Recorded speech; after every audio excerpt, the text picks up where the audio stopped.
Namaskar. Today we are going to look at this beautiful sloka from the Katha Upanishad. The sloka is Lokaya Punyapapa Buddhi Yoga Prakriti Dana Adhana.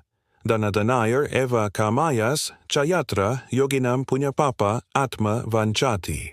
Meaning, the world consists of both good and bad. It depends upon your understanding of it. For a greedy person who always wants more, everything in the world becomes bad. Such a person who is driven by desires sees only sin and suffering in the world. But a yogi, a seeker, a person who has transcended the idea of duality of good and bad, he or she sees only goodness in all of existence. So today I would like to share with you 3 points from this sloka and see how we can apply them in our life. The first point is that we have to understand what is greed. Greed is an insatiable desire for something. You know, there was a story told by our ancients about a king called Nimi who was very, very rich. He had amassed so much wealth that you cannot even imagine. And one day the king was looking at his treasury, and he saw that every single gold coin in his treasury had one small little hole in it, and he became sad. And he sent for his purohit, the priest, and he asked him, "Oh, priest, look at these coins. All of them have got a small hole in it. What is the meaning of it?"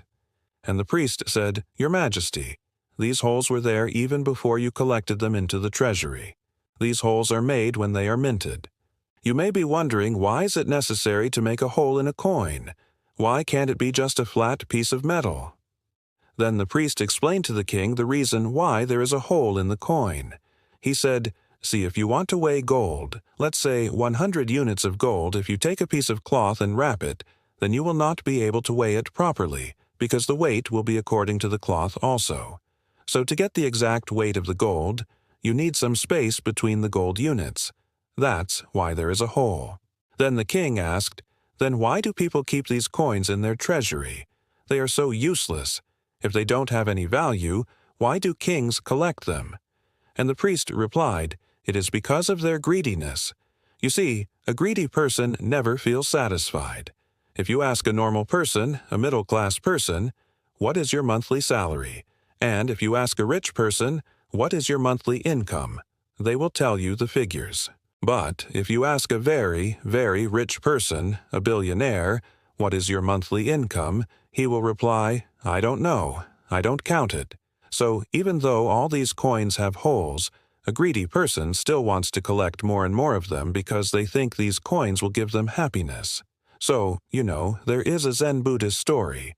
One day the Zen master was walking with his students along the street. Suddenly, one student stopped and looked at a bakery shop with all kinds of delicious bread, cakes, and cookies displayed outside. And the student said to the master, "Oh, master, I feel so hungry. Can you please buy me one of those cookies?" And the master said, "Okay, let's go inside." So they went inside the shop. The master bought the cookie and gave it to the student. After having the cookie, the student said, "Oh, master, I feel so much better now. Let's go home." And they walked for some time. After a few minutes again, the same student asked the master, "Oh, master, I feel so hungry now. Please buy me another cookie." And the master said, "What happened? Didn't you just eat one?" The student said, "Yes, I ate, but after eating, I feel hungry again. That's why I'm asking you for another one."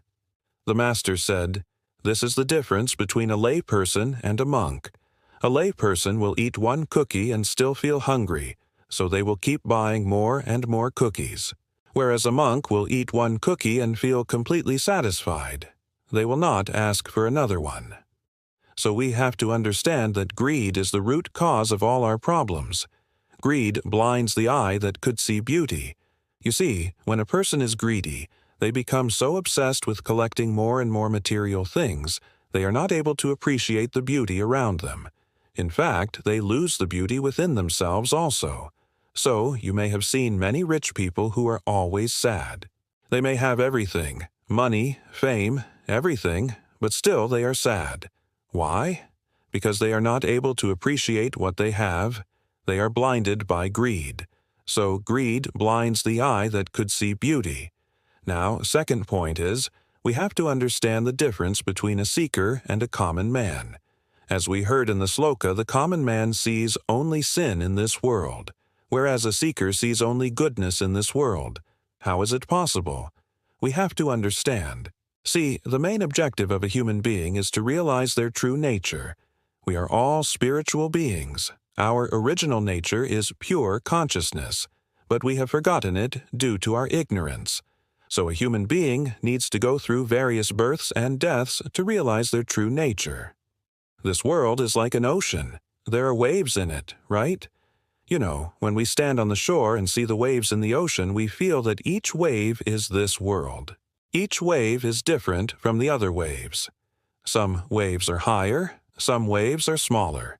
Some waves come close to the shore, some waves go far away.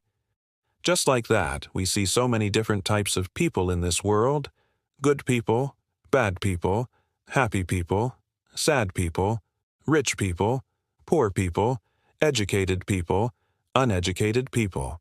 But actually, all these people are like waves in the ocean. They are all part of the same reality. There is no difference. Similarly, in this world, there is no sin and no virtue. Everything is just energy. But we project our own mindsets onto it and label it as sin and virtue. For example, you know, when you are sitting in a bus, if the bus suddenly brakes and you hit your head on the seat in front, you feel pain, right? So you may call hitting your head on the chair as sin, because that caused you pain. But if your friend hits his head on the chair, you may call it a virtue because that gave you some happiness, right? So depending on our perspective, we call certain things as sin and virtue. Actually, both are just neutral energy. It is our projection. So just like that, we see everything in this world. When we start seeing everything as relative, then we become a seeker. That means we see the same reality as it is. We do not try to project anything onto it. But this is very difficult to attain. To become a seeker, one must practice meditation and self-reflection for many, many years. But if you are a common man, you cannot see reality as it is. Your mind will always try to project something onto it. You will see sin and suffering everywhere. And then you will be very angry, frustrated, and you will start blaming others for your own suffering. So we have to understand that whatever we see in this world is not separate from us. It is all within us. And, coming to the third point, you know, in this sloka, our ancient seers have given us a very, very beautiful advice. They say that for a seeker, there is no sin and no virtue. So there is nothing to be gained or lost. Then, what is the meaning of life? The meaning of life is to realize our true nature. When you see that everything is within yourself, then there is no duality. There is no difference between me and you. All of us are one. This is called oneness with the divine. This is called moksha. This is called liberation. So to conclude, we have to understand that greed blinds the eye that could see beauty. Greed makes us unhappy. Greed makes us suffer. So we have to get rid of this greed. And we have to see the reality as it is. Do not project anything onto it.